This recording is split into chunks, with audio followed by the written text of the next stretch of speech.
Hello everyone, my name's Sophie. You might know me as the Infertile midwife.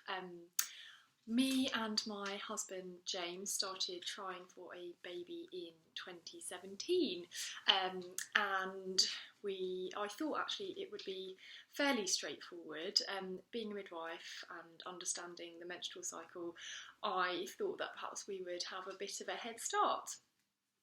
So the months ticked by and I became more and more obsessed with having a baby, and trying all sorts of things to try and help us, and we weren't really getting anywhere.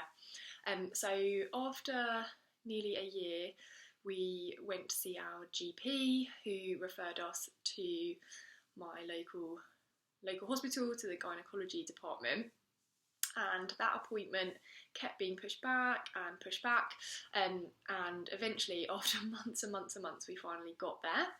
And he said, okay, all the blood tests done, let's do a laparoscopy, but there's a 9-month waiting list for a laparoscopy, and then there'll be a 9-month waiting list for a follow-up afterwards. And at that point I thought, goodness me, that's 18 months before I'm anywhere near having any treatment. So at that point we decided to go privately, and I'm really glad we did, actually, because I would not have been eligible for IVF on the NHS anyway because my AMH was so low. So thankfully we chose a clinic, and within a month we had started our first round of IVF. And it was really hard, really hard emotionally.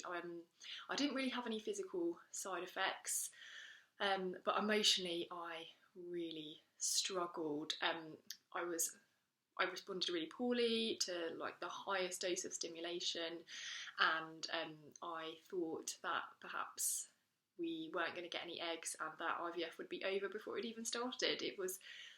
I was very emotional at the time as well, so yeah, it was really difficult.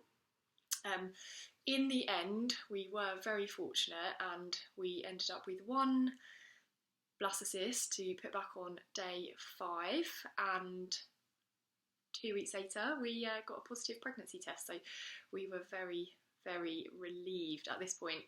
And then a few weeks later I had some bleeding, and we went for a very early scan and found out that we were having identical twins. So our embryo had split in two, and it was just a really incredible moment, but filled me with worry.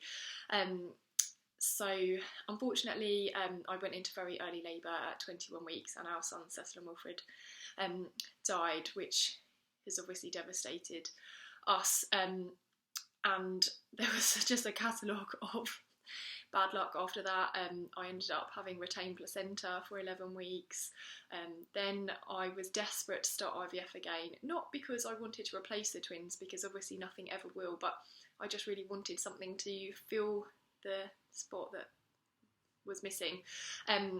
So we were just about to start IVF again, and then we realised that my cervix was very short, and that was probably the reason that I'd gone into labour with them in the first place. So then I had surgery to put a suture in my cervix, and then finally we started IVF again about 6 months after I had given birth to the twins.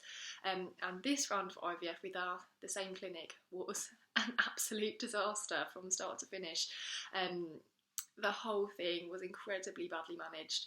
We ended up not getting anything to transfer, and felt just really awful. It felt like we'd had the twins taken away from us, and then perhaps we might never get the chance to be parents again. So really tough time.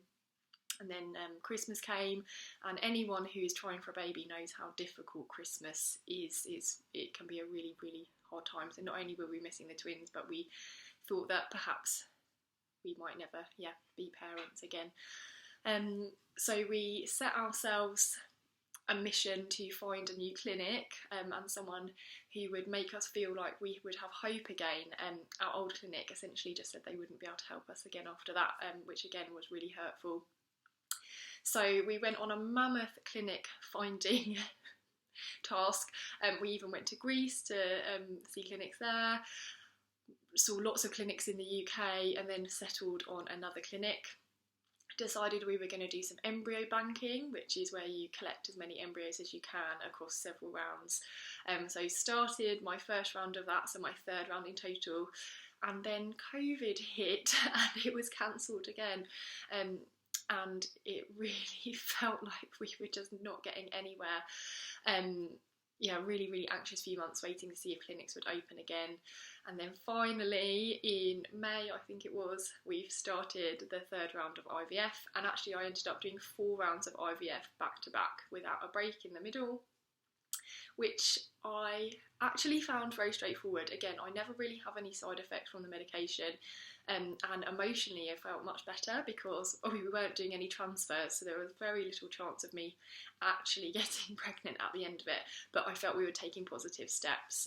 So we did 4 rounds back to back, and then had a little break, and then did a transfer, so our second transfer in total, which sadly ended in a negative. So that was that really, and now we're in 2021, 4 years later, no closer to being parents, but feeling a lot more positive because we've got quite a few embryos stored up in the freezer. And the one thing that has kept me going through all of this is the incredible community on Instagram, and just speaking to other women and men as well who know what it's like. It's a very, very lonely road, but one thing that James and myself always think is that we're going to get our family, whatever that looks like, however we get there, we're going to get there. But yeah, that was me, but thanks very much for listening.